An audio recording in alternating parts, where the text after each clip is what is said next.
guys. So, as you know, I am in DC. So, this is going to be a great behind the scenes. I have my good friend here, Dr. Linda Lee Tarver, and we're recording a radio show. So, we're going to get right in it. Okay? Here we go. All right.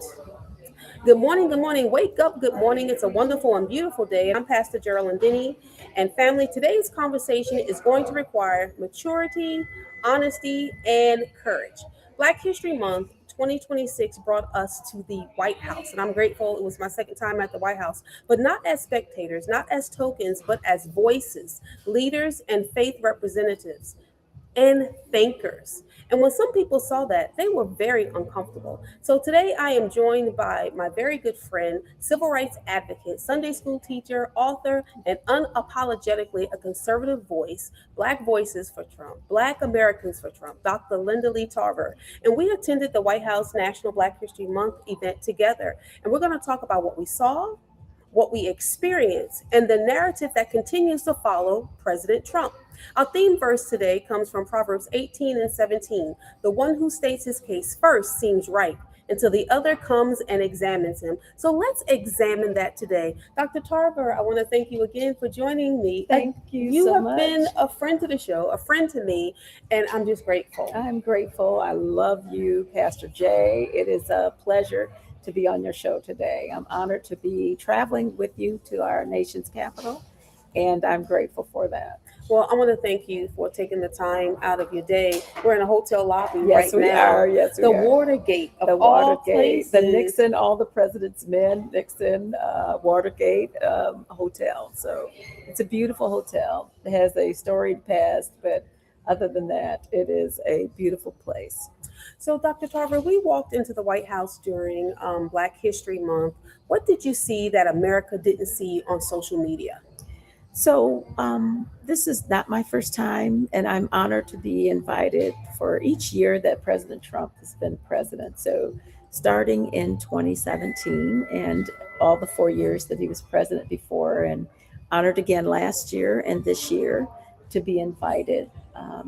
But what we saw this year, especially, was people who were excited about celebrating the president, not in political terms, but in what he has delivered to the American people and to Black people in particular. And so, what I saw were stories from women, women of faith. People were proclaiming Jesus, and they were talking about being moved. This woman, the grandmother, Oh, Grandma. grandma. I've had 3 people murdered in my family. Mm. I've had 2 cousins and a niece murdered. Domestic violence, Black on Black crime. And my son is in DC. Mm. And I've prayed that DC would be safe, knowing that possibly it may not be. But because of President Trump, DC went 3 weeks without a murder. Wow. And while most Americans don't care about that statistic, that means some Black mama didn't have to bury her child. Some auntie did not have to bury the niece. Some cousin did not have to bury their cousin. Some father did not have to bury their son in 3 weeks. And that's unheard of. Crime has gone down under President Trump. He promised to make America safe again. And the people who were there were not there because of the noise and this cry of racism, and everything is racist, everything he does is supposedly racist, and he's not. But at the end of the day, what does his policies do? And his policies make America safe. Closing the border, getting 300,000 children that were missing, taking away those who are raping children and illegals who are killing American citizens, and even protecting people on the road from drivers who should not have a driver's license because they can't speak English. These were Black people here who came not because of the naysayers and not because of the news media told us to believe that this man was racist. What we recognize is that God has his hands on President Trump. And at the end of the day, we were there celebrating our history, We were celebrating the policies that made sense for us, the opportunity zones, um, the opportunity for reading, even with the schools of choice was discussed as well. That is something that our community needs. So, talk to me about the atmosphere and the Yes. diversity in the room being at the White House, the faith leaders, the business leaders, the Yes. entrepreneurs. Was this performative or was it substantive? So the people who I came, think it was substantive. I think I it think was. it was substantive. I didn't see the performers I do there. think it was substantive. I didn't see the people who were performers there. We catch grief, we catch hell trying to be a black Republican. I know that I'm not just a conservative, I'm a black Republican. Mm. I have voted Republican. I've supported the president all three times that he won. Mm-hmm. And I will tell you, it'd be easier for me to blend in with the Democrat Party. It would be easier for me not to come out as a Republican. It would be easier for me to Not to support not to President Trump? support President Trump. That would be easy. And these people who came, I know where they came from. I know Mm. what they have dealt with. I've lost family and friends who don't support my politics, and they walked away. And so the people who were in that room were not there to perform. They've already gone through the fire, and they were there to celebrate the policies, celebrate the man that they know very well. President Trump has availed himself to me and to others in that room with conversations. I'm not just here because I never met him. Mm-hmm. I met him in 2015 and every year since then. And I consider him a blessed friend. Uh, I've been to his home. Mm. I've stayed at his home. So many of the people there know him intimately and as a friend to America, and as their personal friend. And they're loyal to the man because they see the hand of God on this man's. He's not perfect, Right. but they see the hand of God in there. So no, there was no performance. So, what did it mean to you as a black civil rights leader to be invited to the White House and walking through those halls, knowing that generations before you couldn't? Absolutely. But even most people who voted for Biden, they would never walk through those halls, not being invited by the president. I Mm. don't know what his Black History Month looked like. Those look performative to me for under Biden. But being invited is an honor, to be personally invited by the It was a president. short list this year, guys. I'm And going to tell it's you. always an honor. And it definitely is an honor for me to open up the email. And this year, mine said, "Dear Pastor Denny." Yes. Mine said, Dear Mrs. Tarver. And again, I say that because it's an honor to be Mm-hmm. on the list of 330 million people in America.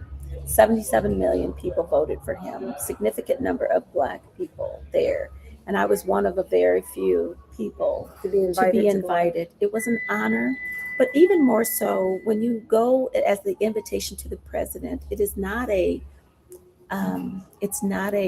tour of the White House. Correct. It is you're invited as his guest. And when you're his guest, you get to sit on the furniture. You sit on the furniture. They Let me just say feed you. and you can bring in your purses. You Yes, it's like you're at you home. get a I've been on glass. a tour to the Yes. White House. It's very restricted, very Yes. limited. They rope it off. You Yes, can't go you anywhere. can see things, but you can't touch anything. You can't sit down on the furniture. But they But laid as out a his spread. guest, though. But as the guest of the president, you can bring your bag in. They check your coat. You can.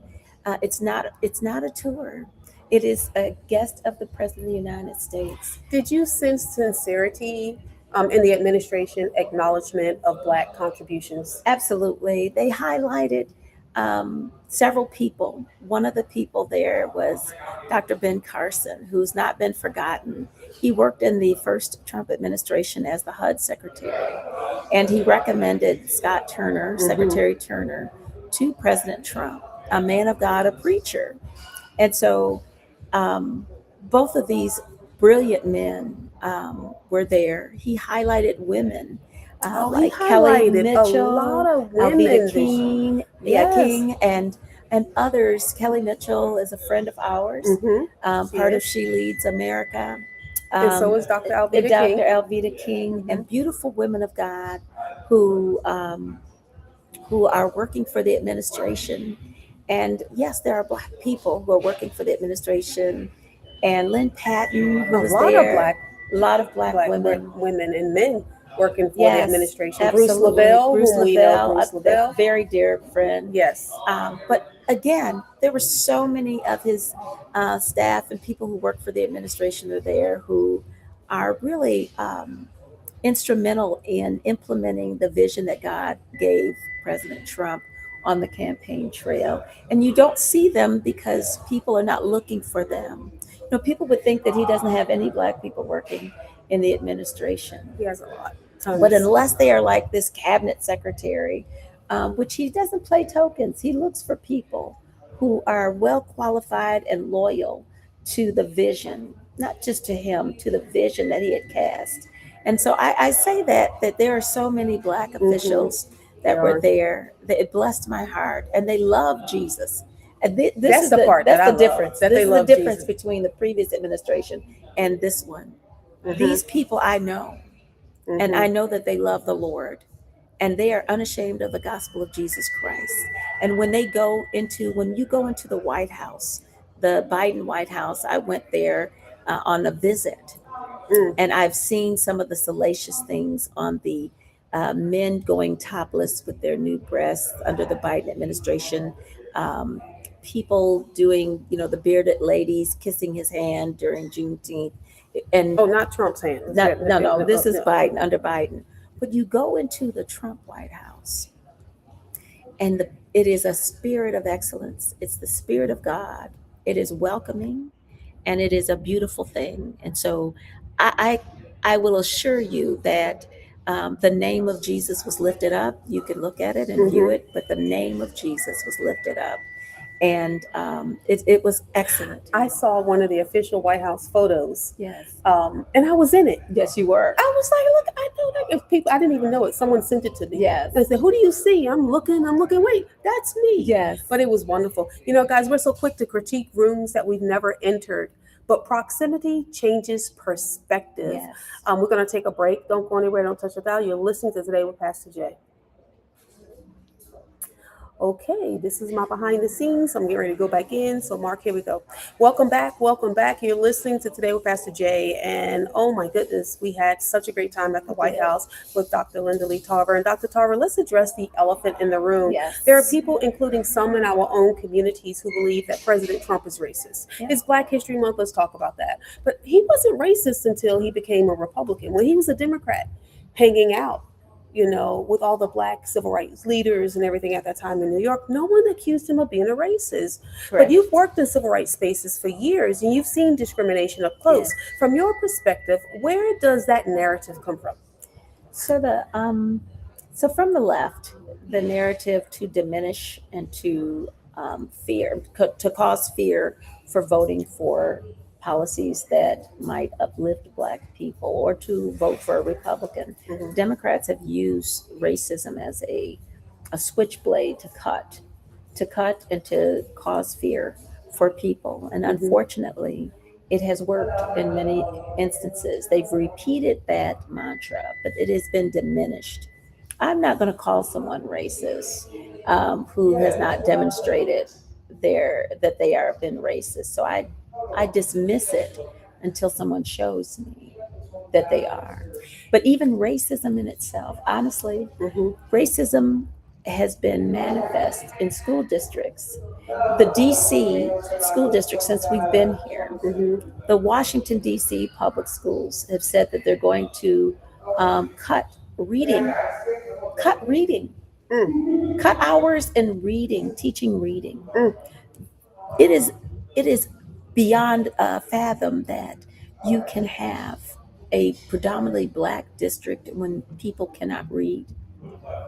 In Michigan, what is racist is when you have 98% of third graders in Detroit that cannot read at grade level. Wow. Detroit schools sued the school district in 2016 for the right to read.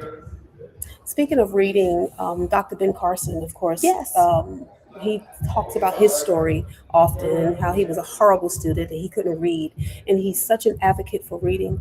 And when I was at the White House, he was there, of course, and I've met him multiple times, so I got a chance to just speak with him briefly, and I thanked him for the example that he has set for young people as well, that people are still looking at him as a hero in the Black community, not just being a surgeon, but also as someone that is pushing education and writing.